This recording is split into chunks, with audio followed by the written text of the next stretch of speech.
Chapter 4 A Disturbance in the Force.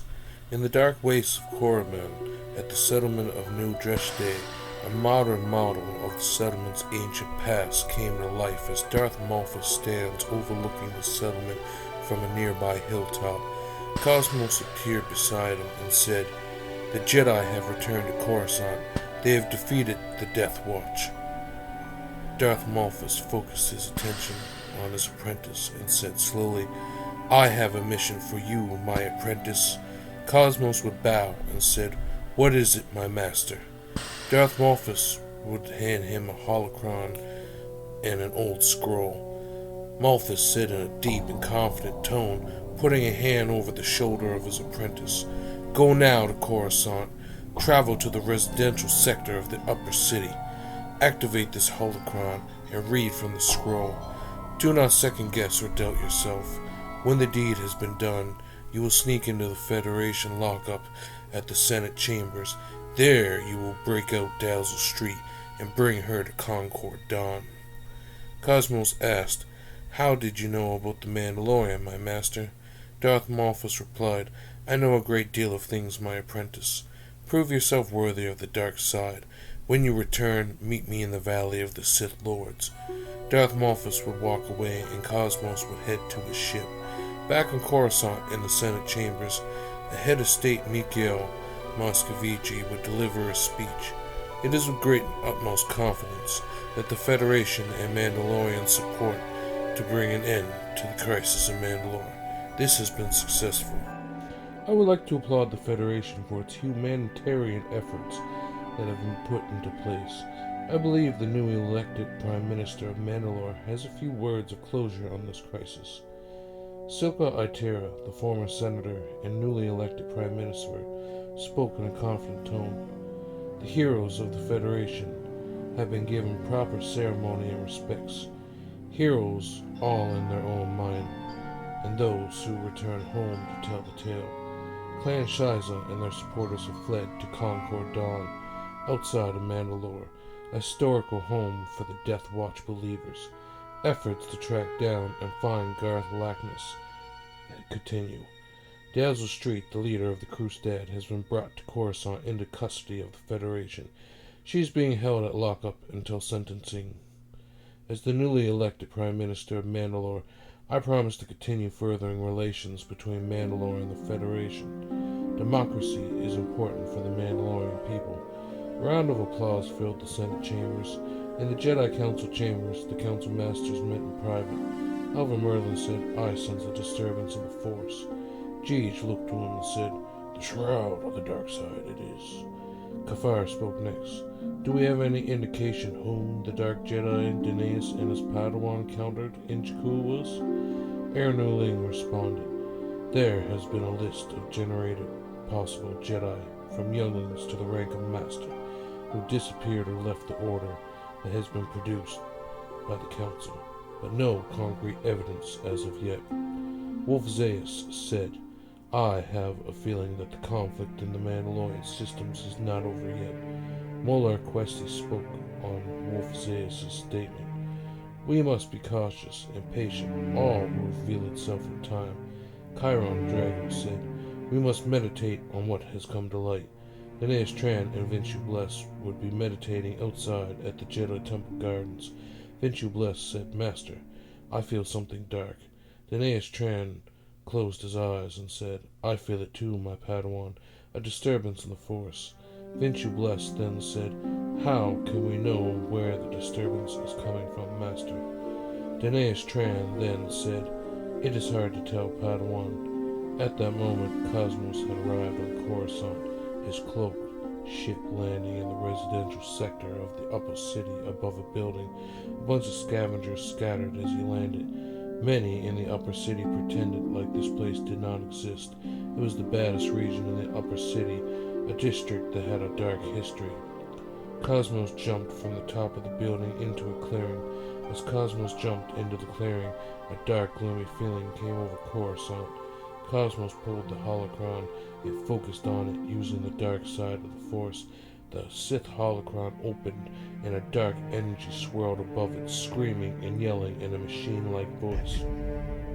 Cosmos took out the scroll and began to chant in some unknown ancient language. When he was done, the holocron exploded, and he was falling into a garbage heap. The loud screaming and yelling of pain got louder, and a dark figure in a black suit of armor with a red lightsaber appeared. The dark figure in a black suit began to march throughout the residential sector, a swarm cloud brewing over the figure that looked like Darth Vader. Cosmos used the building, whatever he summoned to escape. He jumped to his cloak craft and would fly to the senatorial district. The dark, deranged spirit of the Darth in a black suit began to force-choke innocent beggars and civilians, followed by the echo of crumbling buildings. He extended his hand to be forced push. It did not take long for the Jedi to catch wind of the death and destruction. A group of Jedi assembled outside the Jedi Temple Gardens. Alvin Merlin, along with all the Jedi Council members, and a large group of Jedi within the group was Daenerys and Linshu, who watched the Grand Master give his speech. The young ones and Padawans were to stay in the temple under the watch of Master Chiron Drago, who will lead the defense of the temple, along with the Jedi Temple Guard.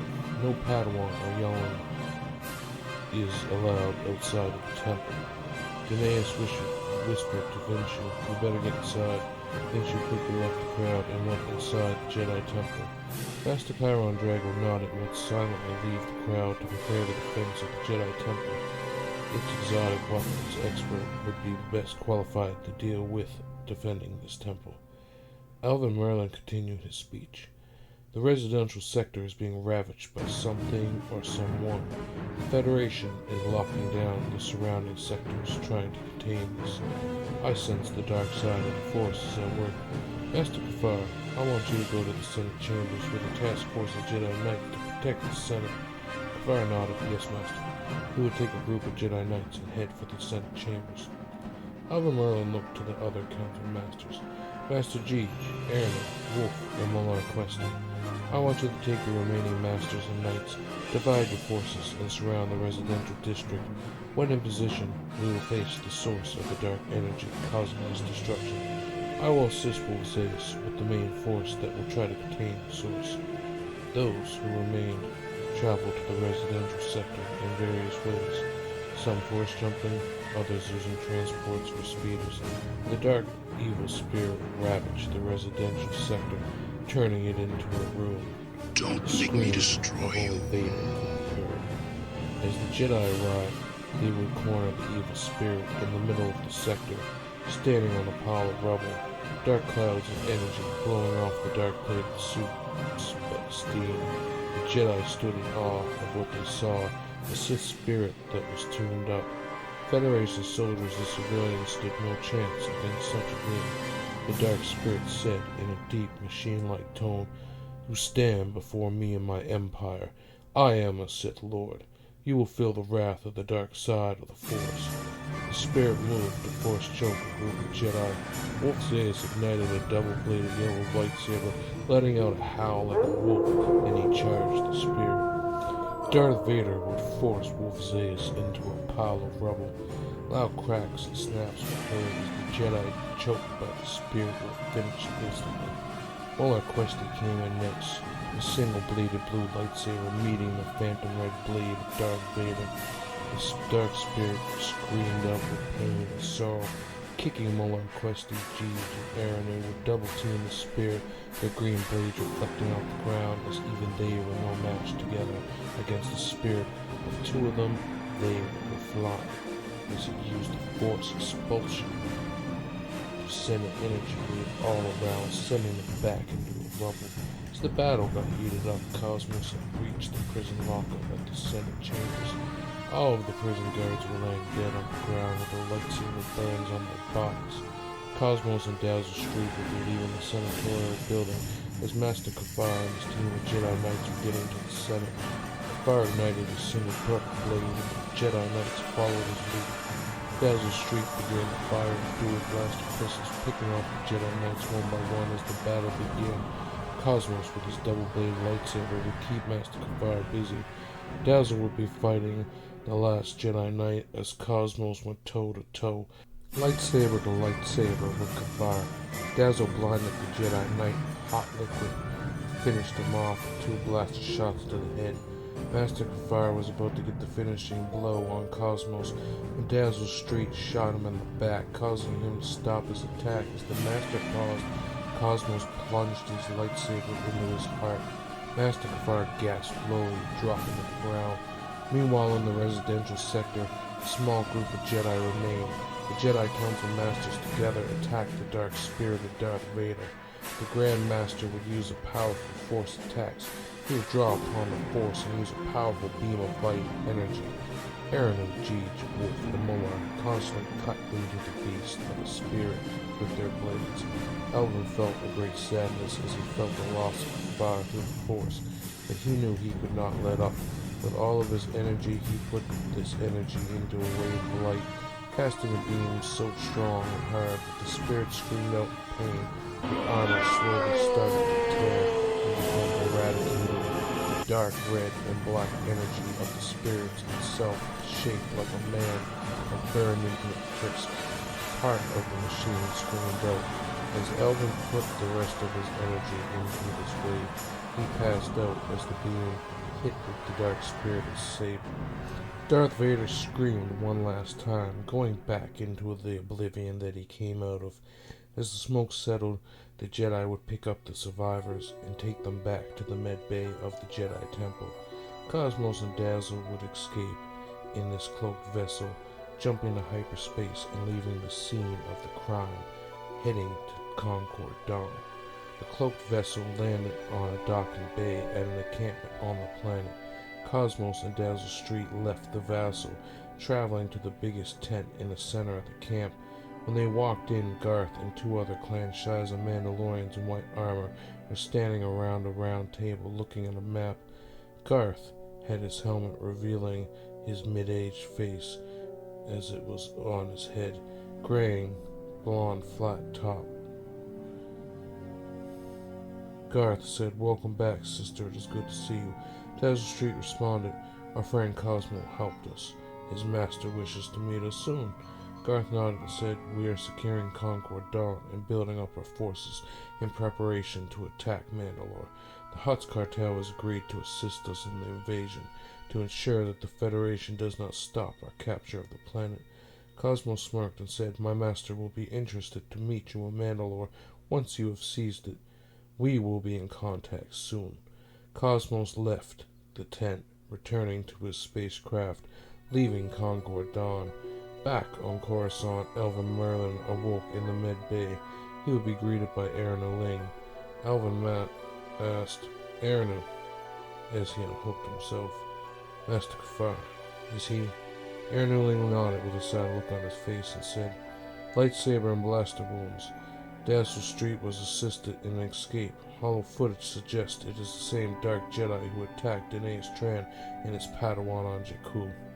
Alvin Merlin said to him, "We must meet with the Council at once. Determining the identity of this Dark Jedi will not be easy. We will need all minds active in the search.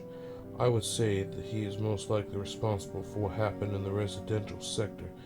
It's the dark side energy. This was the perfect place to go to enact such a dark spirit." Erinu responded, "I will assemble the Council Master."